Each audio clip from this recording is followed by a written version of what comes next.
Você tava filmando, pelo menos? Pelo menos. Ainda bem que tava com essa Bom, pelo menos tava gravando. Se não estivesse gravando, era dar uma porrada no cara. Quer gravar um pouco?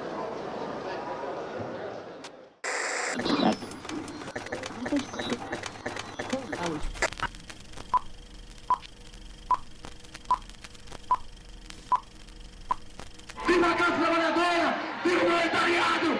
Viva os punkers!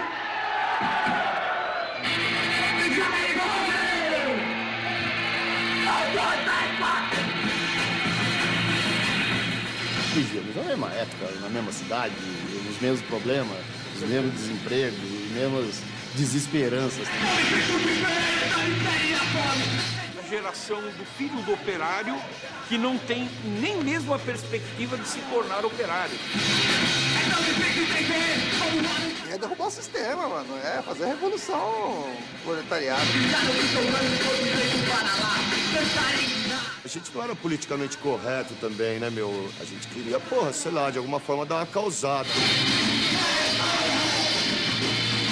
O punk rock aqui em São Paulo não pode ser entendido desvinculado desse movimento contestatório do regime.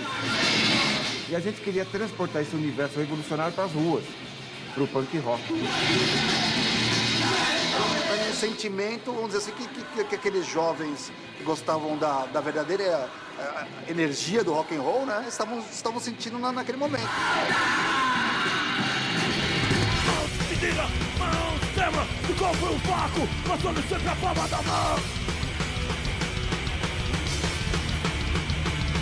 Haverá futuro, haverá futuro.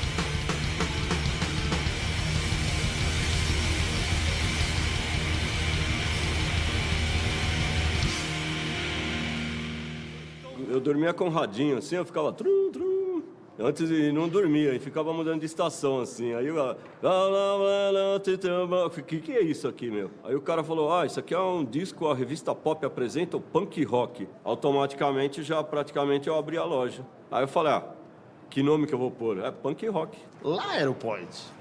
Lá, esse negócio de falar que conheceu de outras formas... Aqui não tinha informações, não era fácil, não tinha internet, não tinha nada. Na Galeria do Rock, encontrei o pessoal e tive uma identificação com eles, porque na minha adolescência eu fui office boy, fui garotinho entrega, e eu vi aquele entusiasmo.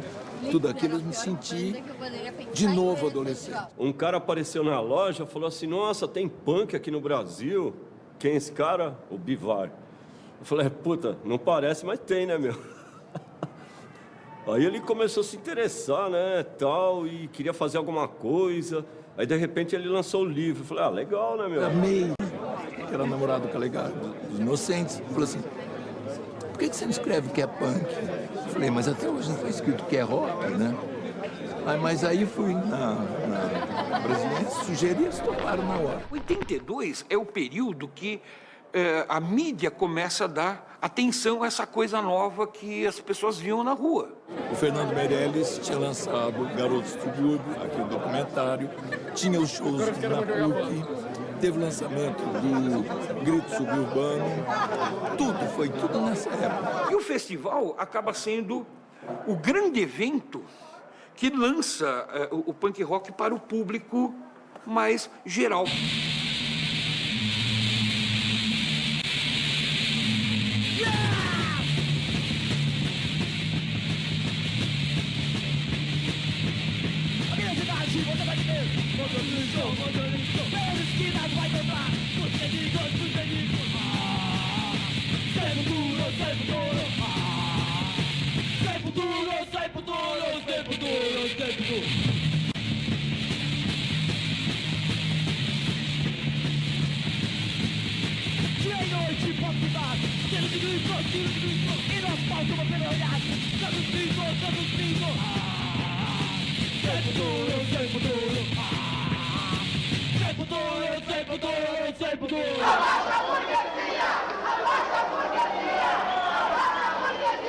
O movimento punk é anti a moda. Nós somos anti a moda. Não, meu pai é punk. Eu sou um bunda mole, né? Meu pai é macaveiro atualmente. Meu, para com isso, pô, que baixaria. Uma agressão contra a sociedade, né? Porque é uma diferença da sociedade. Porque o visual da sociedade não tem nada a ver. Se a gente é contra ela, tem que ter um visual agressivo a ela. No momento, estão querendo fazer participar de uma revolução, apesar que é bem impossível. Querendo que o governo vê qual é que é, tá ligado? O pessoal ganha aí 28 mil, não dá pra fazer porra nenhuma. Você vai pagar o aluguel, vai pagar 10, 15 mil de aluguel, depois seu dinheiro para sustentar a comida vai aonde? Né? A classe baixa é explorada, saca? É explorada, então a gente é pela anarquia. A anarquia, o que é anarquia? Então a anarquia não existe poder, não existe poder na mão de um ser. Os punks tentam, saca? Eles se rebelam contra o sistema, eles tentam derrubar o sistema. Vamos destruir o sistema, mano! O sistema! O sistema!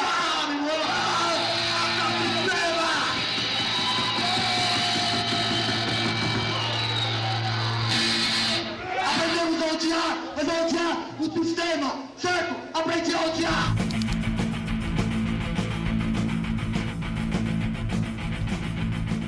A gente queria tocar, queria ver a cena movimentada, ver as bandas tocando também, saca? Esse era o sonho. O pessoal não tinha lugar para tocar e aquela vontade de tocar e vontade de fazer um festival.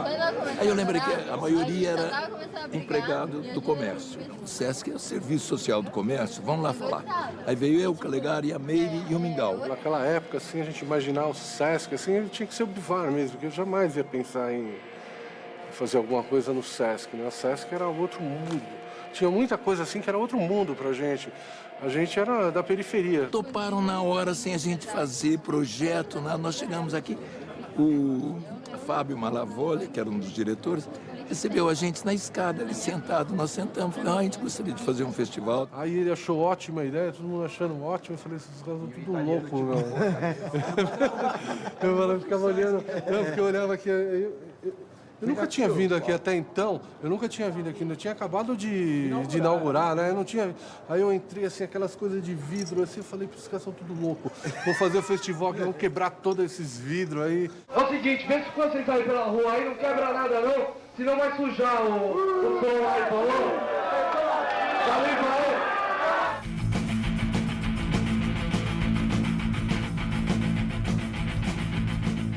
Muita experiência assim com essa coisa de show business, né? Eu falava, pô, equipamento, a gente nem sabia.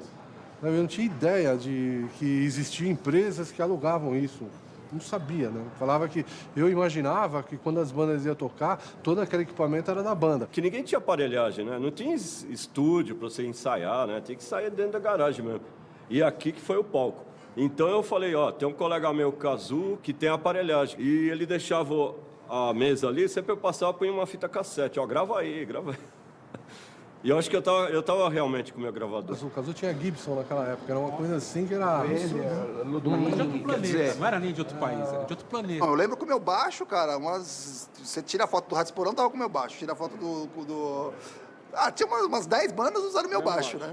E o pedal do Calegari. Sobe aí e toca, né? Era uma coisa assim... Inclusive tempo de banda, a gente nem preveu isso, né? Não tinha esse senso de organização, né? De chegar lá e falar, não, cada banda vai tocar tanto tempo, né?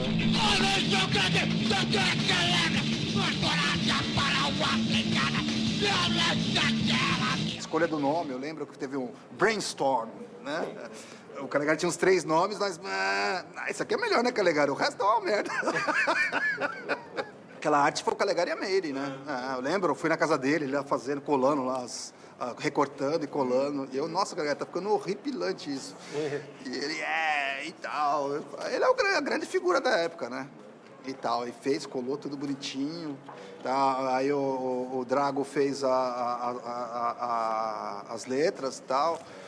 Quem gravou o tape deck que nós usamos foi do Cavalo, um amigo nosso lá da Carolina, né? O Evandro, né? O Evandro prestou o tape deck dele pra gente gravar. Foi tudo de graça, né? O Sesc deu o palco, que era aqui no final dessa rua. Eu corri atrás da fotótica, tudo com carta deles, que as cartas pedindo para a fotótica revelar as fotos daquelas maquininhas xereta. Eles fizeram desse tamanho, fotos grandes, outras pessoas fotografaram. Aí fizeram a exposição, com tudo que recebia dos punks do mundo todo, que a época estava explodindo em 82, simultaneamente no mundo todo. Desde a Cortina de Ferro até América Latina, Califórnia, Finlândia. Então eles toparam, então foi uma coisa mágica.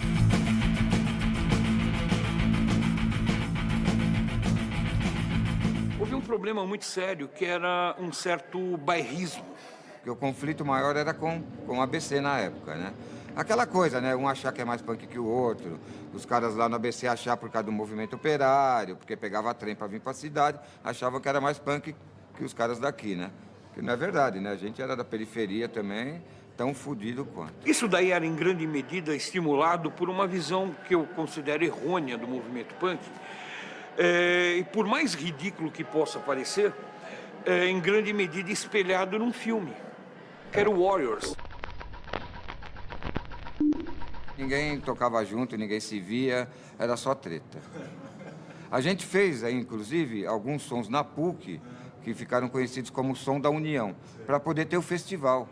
Senão, não estava garantida a segurança de ninguém, porque todas as gangues entravam em conflito. Tinha um problema muito sério de brigas, né? Então, a gente precisou falar, vamos juntar todo mundo, né?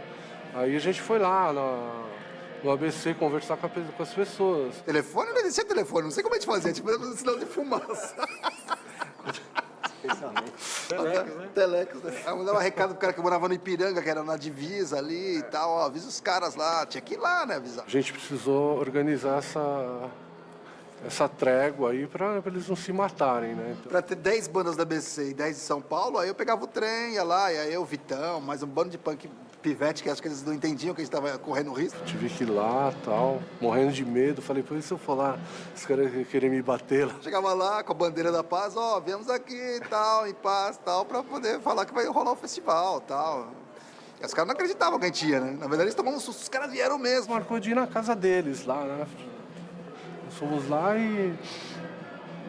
e aí ficou acertado, né, que não ia ter briga. Então foi tendo assim meio que um preparo e uma forma de identificação de quem, o que a gente chamava os cavernas, né? Quem eram os cavernas? Quem seriam as pessoas que poderiam ocasionar problema? E se os caras estão se matando, quem que vai ser nosso público, né? Então vamos apaziguar esses caras aí para ver se tem uma concepção, né, cultural do que seria o movimento punk. A gente achava que o festival tinha que contemplar todos os punks, tinha que ser democrático, não adiantava ser uma coisa só para São Paulo, né?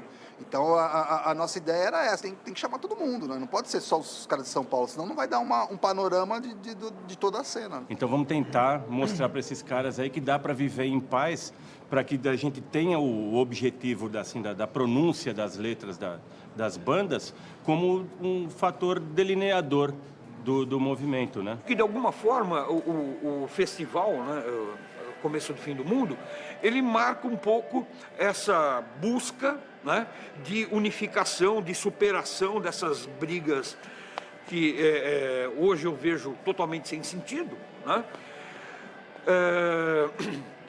No sentido de estar construindo ou estar tentando construir um movimento maior.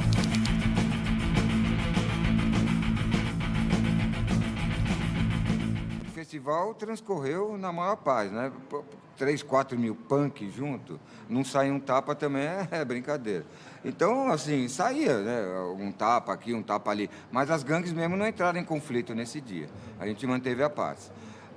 O que causou mesmo o tumulto foi a vizinhança ver um monte de punk junto, cara de moicano, de jaqueta preta, aquele alvoroço, e ficou assustada, né? Aí chamou a polícia. Quem causou o tumulto foi a polícia. É o que todo mundo esperava, a mídia, a polícia, todo mundo esperava que acontecesse realmente isso para ter o motivo para falar, melou aí, acabou, vai para sua casa, sabe? E, na verdade, não aconteceu, né, meu? A polícia fechou aqui porque ia fechar de qualquer jeito. E eu me lembro muito bem do Terra, que era um punk dos Anjos de São Bernardo do Campo, porque ele estava em cima do telhado. Todo mundo naquele suspense, será que ele vai pular? Porque louco, né? Bêbado, aquele negócio todo. Então ficou aquela tensão dividida, tal. Foi exatamente na hora que chegou a tropa de choque. Puta, eu tava no palco, eu já tava vendo maior merda acontecer lá na frente, os polícias, tipo, fechando... Sabe, assim, corredor polonês e tal, já, porra... Pô, eu tava ali... tá com a cabeça, tipo, puta, fudeu, né, meu? Só que eles pararam no portão com os escudos, deixaram assim, a passagem para 2 pessoas e foram descendo uma fila de um PM de um lado, outra fila de um PM do outro, e meio que enxotando, colocando para fora. Só que foi virando um corredor polonês o negócio. E eles entraram arbitrariamente aqui, prendendo já, sem ninguém ter feito nada. Eles já entraram pegando as pessoas, principalmente que estavam com mais visual, e já iam levando preso. Foi tudo para o 7º distrito. Aí depois teve que ter intervenção do pessoal do SESC, mais o Bivar, para ir lá resgatar, inclusive, o material que foi gravado nesse dia. Depois dizem que os punks são revoltados. O que acontece em todo show de punk? Polícia tentando acabar com o nosso show, que nós achamos que... O que o punk tem? Por que eles não vão caçar bandidos, marginais, que essa hora, quantas e quantas vítimas estão sendo roubadas? Sendo que nós estamos o quê aqui? Simplesmente curtindo o nosso som, o que nós gostamos de fazer, nossa música. Fala o que aconteceu com o cara que a gente estava entrevistando. A gente estava entrevistando um rapaz punk e o que eles fizeram? Chegaram agredindo, quase tomaram a câmera, microfone e tudo. Polícia, odiamos essa raça maldita, maldita polícia. Na época, o Bivar, né? O Bivar me convidou para ser a jornalista do evento. Para fazer as gravações, por eu ter contato com todo mundo, conhecer todo mundo, né? E ele achou assim que eu era a cara da jornalista punk para aquele evento, né? E aí, bem na hora que eu estava entrevistando um pessoal, foi a hora que a polícia invadiu o SESC, né? Então, que foi aquela correria, aquela coisa tal. Aí, inclusive, a polícia tentou tomar a fita, né, da mão da gente. Aí a gente corremos, nós estávamos aqui no teatro, né? Aí nós corremos até ali na frente, subimos a escada e se escondemos ali.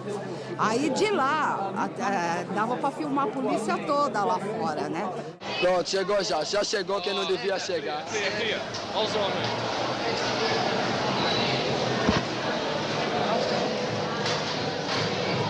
Chega aqui, Tá gravando pro Sesc mesmo. Nós somos Sesc, Fábio. Eles vão arrancar o filme de você. Aí a polícia entrou lá dentro desse quartinho que a gente estava e tomou a fita da mão da gente. Né? Aí depois o Bivar foi até o distrito e tudo e resgatou a fita. Porque senão essa história não teria existido. Filmado não teria existido porque a polícia teria tomado a fita ali. Eu lembro que eu estava lá fora, voltando do boteco e polícia. Daí eu mais o antigo guitarrista do Garotos, mais um outro punk da época, a gente se escondeu numa igreja que tinha aqui, que era uma igreja evangélica. Então sentamos lá, olha o discurso.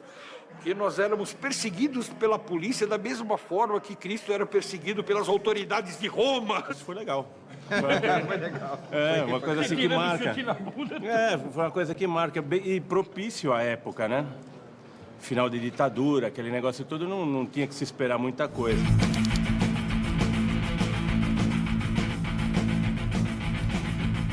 O que eu queria fazer na época era pegar o dinheiro que o Sesc pagou pra gente e fazer um disco, levar todo mundo pro estúdio e registrar as bandas, né? Aí o Bivar falou, não faz isso que talvez a gente não vai conseguir, grava tudo ao vivo do jeito que sair, pelo menos registra o que aconteceu. Que era o começo, né? A segunda coletânea grande, com várias bandas. Eu acho aquilo ali maravilhoso, mano. Porque assim, cara, é o bagulho mais puro que você tem ali nesse quesito punk, né, meu? É um estado muito puro ali, tá ligado? Todo mundo fazendo o que podia musicalmente ali, o que dava, sabe? O disco que você escuta, tem aquela qualidade que deixa a desejar, mas tem um respeito, porque sabe que na época foi tudo feito com muita dificuldade, né? Então, mesmo tendo aquelas fotos, meia boca, aquele som, mas tem um puta respeito, é um disco clássico, porque foi feito na época e na raça, né? Na raça? E a foto da capa é do Vitão, né? Teve a capa do começo do Fim do Mundo. Toda vez que eu vejo aquela capa, se fosse uma capa, vamos bater uma foto pra um disco, não ia sair tão legal. Não ia ser tão legal. Porque o cara que bateu aquela foto... tosca e legal, como foi aquilo lá. Tava pilhado de gente, velho. Sabe? E foi legal pra caramba, inesquecível, velho. Eu tenho um disco, eu achei o disco no sebo, comprei por R$1 o disco, lá em Recife. E é tudo aquilo que me fez ser o que eu sou. Porque se essa história não começa, não acontecesse, eu poderia estar fazendo qualquer outra coisa.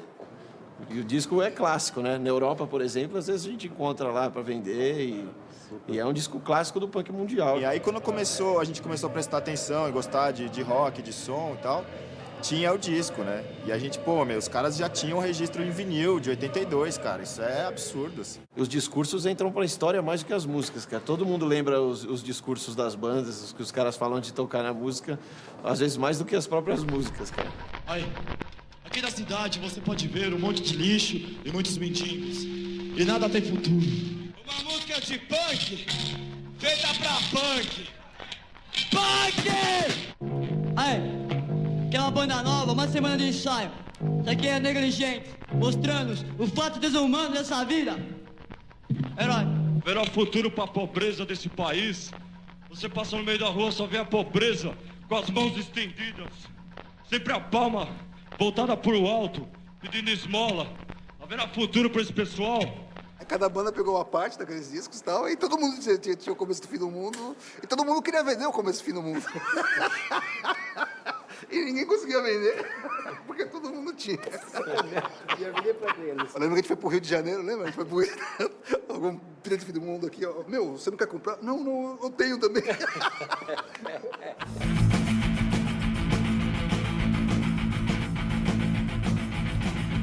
O Festival de 82 foi um festival mágico, né? Assim, a gente conseguiu fazer num momento assim de crise no movimento, né? Que estavam tendo várias tretas com as gangues, tudo, e a gente conseguiu juntar tudo que tinha de produção punk a gente juntou nesse dia aí, né? Porque só tinham 20 bandas, então foram as 20 bandas que tocaram. A gente não tinha ideia, né? Mas a gente sabia que era grande, que ia ser um festival que era um marco, porque ia reunir as bandas de São Paulo e da ABC. Isso era difícil. O contato que a gente tinha, por exemplo, com o Cólera, Ratos de Porão, Inocentes, era por intermédio do LP, né? Então, você vê os caras ao vivo, você fala assim, tipo, não estou sozinho no ABC, nós não somos um grupo sozinho, nós somos realmente um movimento, né? Isso daí deu um impacto, deu uma alavancada muito boa nesse sentido, né? Então, se teve uma coisa impactante para nós, em especial para mim, né, vir da região do ABC e ver que existia um elo de ligação, né, dentro de se pode-se dizer assim, de um inconsciente coletivo que tinha o punk rock como fonte. Qual foi uma celebração do movimento que estava acontecendo? Dependendo da violência, dependendo da repressão policial. Você juntar todas as bandas num festival e todo aquele público, cara, sabe? E as bandas foi um Rock in Rio Punk, cara. Foi um Rock in Rio Punk. Teve exposição, né? Teve bastante coisa. A cultura punk estava vídeo, né? Música, toda a produção punk da época estava ali. Uma série de atividades paralelas aos shows, né? E aí a gente achou legal, né, cara?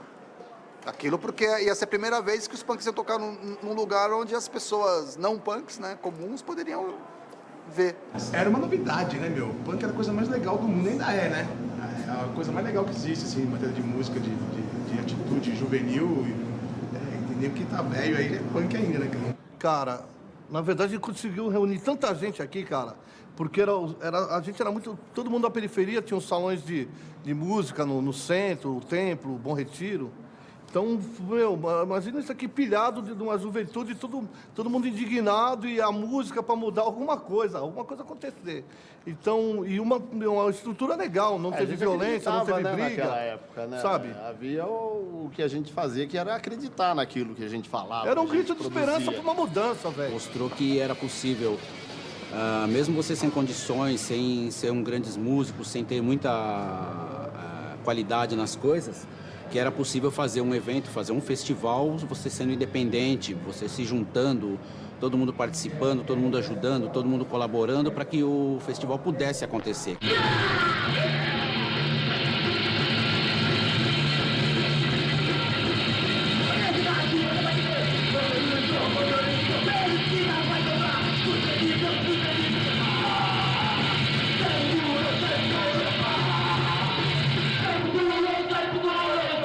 Democratizar, né, a coisa da produção. Isso para mim foi o máximo da marca punk. Um marco na música brasileira.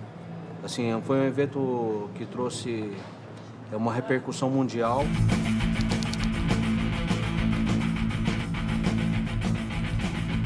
Mágica, eu diria, porque assim, da espontaneidade, nasceu um festival que teve uma repercussão internacional. Foi noticiado no exterior, em outros países, as pessoas noticiando, de repente, o Sesc é conhecido em outro país porque teve esse festival. Grande imprensa, o Washington Post. Então ficou uma história, foi um momento, um instante histórico. Uma coisa que marca algo que vinha surgindo aos poucos e, de repente, estoura para o resto da sociedade. A imprensa já estava comentando, ou falando bem ou falando mal, estava falando do movimento punk, das bandas. E isso sem aquela coisa que hoje em dia existe, o jabazão, né? Era um movimento como o rap faz hoje. Puro. O rap, o reggae fez. Então, quer dizer, foi uma coisa que foi um espaço conquistado. E celebrado com um festival que, pelo amor de Deus, pra gente, assim... E pra gente que tocava muito na periferia, nos salões, quando a gente chegou aqui, todas as bandas chegaram prontas. Assim, cada um com a sua técnica, cada um com a sua proposta, com o seu grito, sabe, com o seu texto.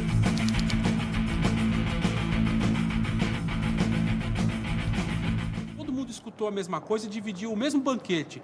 Só que cada um saiu e reproduziu esse banquete de uma forma individual. E isso enriqueceu muito, né, a sonoridade dessas bandas na época, né? E, assim, e fora os textos, né, que eram muito importantes, né, nesse contexto, né? Assim, o material escrito, literário, era muito forte. Então, acho que a gente usou a música para desenvolver esse lado, né? Esse lado da poesia. E você pega essas letras, a letra do Clemente, Restos de Nada, do Ariel, né, a Rebeldia Incontida, do Douglas, Somos Todos Escravos de um Balde de Lixo. São caras de 14, 15, 16, 17 anos escrevendo. E tem uma poética, que não é só questão da militância. Você percebe ali nas entrelinhas que tem uma densidade literária. Essa proposta do punk rock, ela começa a atingir um público maior graças ao festival. Tinha um lance de construir a cena, saca? Então a gente sonhava em ter lugares para tocar, e poder tocar, e ter pubs, e os punks irem lá curtir e tal. E tipo, conseguir fazer os festivais era um início de um caminho, A gente meio deu um start para a década de 80. Uma série de propostas, como por exemplo, a ideia de você não precisa ser um virtuoso da música para começar a fazer arte. Faça você mesmo, está acontecendo e vamos lá, só vendo o palco que faz hoje, não. Essa estrutura que a gente está pegando hoje para fazer, a gente não tinha nem noção do que era. Um equipamento em cima do palco e vamos gritar, vamos fazer música. Retorno ao rock de garagem, aquela rebeldia visceral, natural, né, do rock and roll. Esse retorno às origens é algo que o punk rock ajudou a difundir. Todo dia você abriu o jornal, a porra do mundo pode explodir. Só que o condutor disse uma coisa muito legal. Ele falava assim, olha aí, humanidade, vocês podem acabar com o planeta? Então acaba logo, meu! Difundir a ideia do discurso direto, de você falar às claras o discurso político.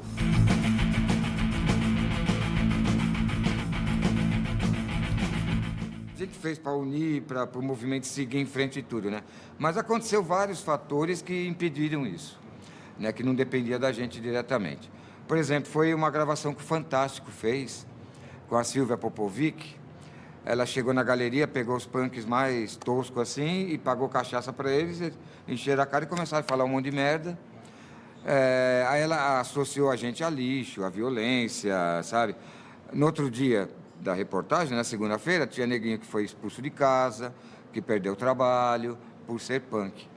Então, os anos 80, depois de 83 até o final dos anos 80, teve uma caça às bruxas no movimento punk. A gente não podia andar em 3, 4 na rua, que a polícia já vinha, não podia andar de visual, as gangues estavam, né, mais belicosas do que nunca. Então, sabe, até o final dos anos 80, quase não aconteceu nada em São Paulo. As bandas não tocavam mais, as que tinham restado. Por exemplo, Inocentes, Cólera, não tocavam mais na cidade. Tocavam no interior e em outros estados, mas na cidade não. Porque corria o risco de acontecer uma puta merda, né, durante os shows.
No Brasil, você pensar, começo dos anos 80, os caras conseguiram gravar um disco, cara, e fazer um festival desse tamanho, num lugar, né, que tem um respaldo cultural e tal, como o Sesc. É um puta, a gente sabe, a gente faz os nossos próprios shows, a gente sabe o quanto é difícil você organizar um show e fazer a coisa rolar. O punk brasileiro, essa primeira geração, não estava preocupado em soar parecido com alguma coisa que tinha na Europa, ou soar parecido com uma banda, um Sex Pistols, um The Clash, não tinha isso, ele era muito autêntico. A cena brasileira é reconhecida no mundo inteiro. Em todo lugar as bandas brasileiras são conhecidas e existe o Brazilian Hardcore, né? Que é tipo... o Brasil é um dos poucos países que tem... Você pode dizer que o punk tem uma cara, né? E esse festival entrou na história como um dos maiores festivais punks da época, né? E a sensação é de... Cara, acho que a gente fez alguma coisa importante, né? Como em termos de cultura, de atitude. E pra gente é um ressurgimento de uma história toda, né? Que a gente conquistou com o passar do tempo, como músico, como pessoa até, né? Então, socialmente também foi muito importante. Então, pra gente é gratificante estar de volta ao começo. Imaginar que 30 anos atrás, né, no meio daquele bando de louco, tudo cheio de alfinete, tudo chapado de fiorinal, de anfetamina, né? 30 anos depois estaríamos aqui, né, nessa paz, nessa tranquilidade, dando entrevista aí. Né? Espero que acabe assim, né? É a evolução da raça humana, cara. Até as pedras evoluem. Se falasse naquela época que 2012 ia se comemorar os 30 anos de Ratos, 30 anos de festival, a gente não acreditaria não, né? O movimento cresceu muito nesses 30 anos e estar aqui de volta é uma celebração, né? Porque esse lugar é mágico, né? A gente sempre veio aqui, desde a fábrica do som, musical, né? Então, assim, o Sesc sempre abriu as portas, né, para o punk. Vale, nunca vou esquecer isso na minha vida. Cada vez que eu entro aqui no Sesc, olho para essas paredes aqui, pô, você vê, lembra de cenas, né? Coisas que ficam marcadas. Dá um parabéns a uma coisa que foi super importante musicalmente e culturalmente para o país também. Que a gente era tão natural que a gente fazia, lógico, que você tinha aquela indignação, aquela atitude, os caras da garagem, todos os motivos, né? Hoje está aí. Agora o pessoal tem que seguir. É exemplo de coisa boa.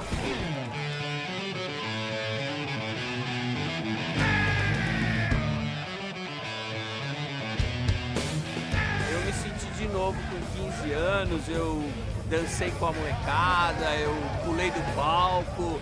Não sei se hoje eu consigo fazer de novo, mas vamos lá. Hoje já saí correndo de careca em show dos Garotos Podres, foi punk.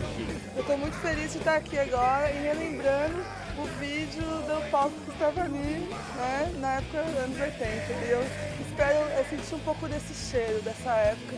Punk na veia, que a gente ama de coração. Ah, pô, quem é que foi punk em São Paulo que não escutou Inocentes, por exemplo, que vai tocar aqui hoje?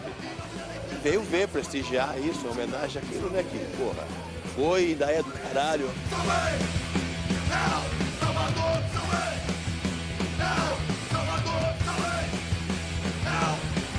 Aqui começou a escrever a história do punk rock, a cena do punk rock em São Paulo e espalhou para o Brasil todo. Aqui começou e agora se repete, não nas mesmas proporções, 30 anos depois, com a mesma energia, com mais liberdade.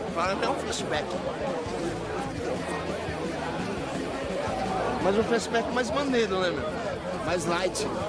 Antigamente era mais emocionante as coisas, né, meu? Outra, a polícia não conseguia entrar no Sesc pra imprimir, né, meu? Eu queria de todo jeito subir no palco. Era uma coisa minha, de dentro, assim, a primeira banda de mulher a subir no palco. Né? Era uma coisa de dentro, aquela época, aquela revolução toda, né? Aquela agitação, movimento no auge. Cadê o alemão? Cadê o alemão? A gente vai tocar depois dos setores, eles falaram que a gente vai tocar depois da próxima banda. Pioneiras do movimento, a gente estava ali, Tinha muita violência, né? Muita violência. Então, pra gente que era mulher, né, era meio que complicado. A gente parava em delegacia, eles queriam entender o porquê daquela roupa, naquela época, pensa bem, há quanto tempo atrás, o porquê daqueles cabelos espetados. Hoje em dia é moda, mas a gente já passou noites em delegacia, já sofremos repressão. Acima de tudo tá bom, porque é um show punk, então a gente dá uma valor. Acima de tudo, podia estar chovendo, mau sol, a gente iria dar o mesmo valor do mesmo jeito, que a gente é punk. Esquisita falando. De repente, você vê aquela imensidão de punk, aquelas bandas todas tocando tudo junto, né? ABC, São Paulo. Foi uma coisa muito emocionante. Eu acho que marcou muito. Eu acho que a vida de muita gente naquela época. Foi o começo, foi um evento que é importante para o mundo inteiro. Foi um festival punk que marcou a época, marcou a história. É o marco, pode-se falar que foi o marco inicial do punk no Brasil, mas não acabou. Tem que ser lembrado, por isso que tem que ser lembrado. É uma homenagem, mas mostrando que o punk não acabou. O punk continua. A gente comentava, muitos hippies comemoravam que o punk tinha morrido, mas o punk não morreu. A missão desses caras antigos é manter a raiz, né? Querendo ou não, veio se perdendo um pouco, mas essa galera das antigas deixa a chama acesa, né? E esse festival prova que a parada tá viva mesmo, de verdade. Punk rock não morreu, punk rock não... Punk rock não acabou, punk rock não morreu, como diz o Michel Mania. Continuando contestando, continua a ideologia viva do faça você mesmo, que não precisa ter uma grande gravadora atrás, não precisa ter a mídia em cima. O movimento sobrevive, está aí andando pelos esgotos, mas está vivo. Seja aqui no Sesc Pompeia, seja num buraco qualquer na periferia, ainda existe punk e isso é legal.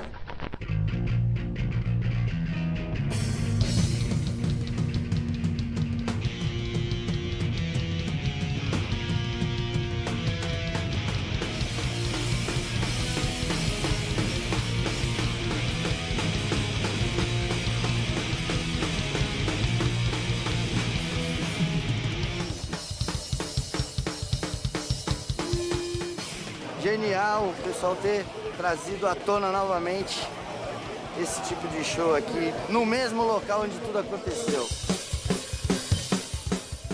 É estilo de vida, vivência, pelo menos na minha opinião, tudo que há de bom surgiu do punk, surgiu de alguma... E aqui o Brasil tem uma puta participação importante na cena mundial. Demais, assim, se imaginar que, né, com todas as dificuldades, os caras montaram uma cena que tinha uma parada original, não era apenas uma cópia do que estava rolando lá fora, os caras fazendo músicas, às vezes, em português aqui, e, tipo, acho que é isso aí, o legado é esse daí, fazer as coisas, assim, do modo brasileiro, né, eles criaram uma cena mesmo aqui legítima, não era só uma cópia do que estava rolando lá, assim. Tem toda uma identidade. Tem o punk e rock como essência, assim, eu acho muito importante para a música do mundo todo, hoje que perdure e fique para sempre, porque é um movimento fortíssimo, musical, de atitude, de filosofia, acho que não pode faltar.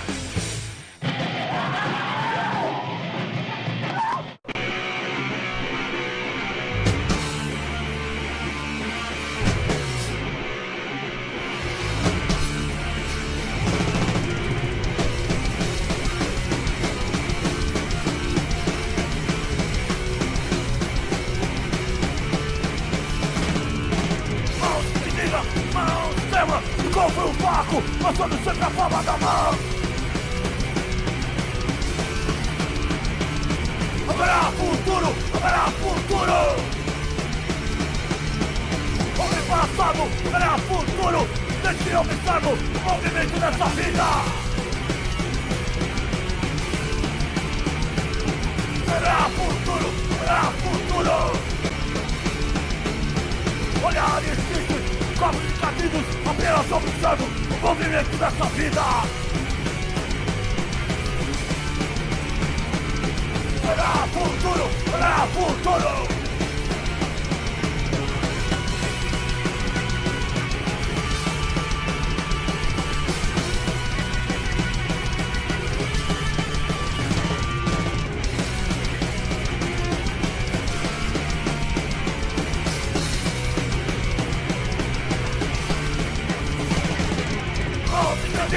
Mãos trema, como no caco, botando sempre a palma da mão.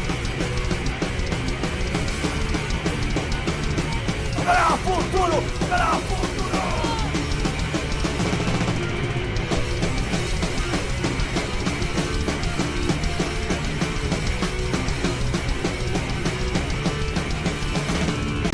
Mãos que diga, mãos trema, como no caco, botando sempre a palma da mão. Haverá futuro, haverá futuro. Homem passado, haverá futuro. Deixe que eu observo o movimento dessa vida. Haverá futuro, haverá futuro. Olhares tristes, copos encardidos, apenas observo o movimento dessa vida. Haverá futuro, haverá futuro.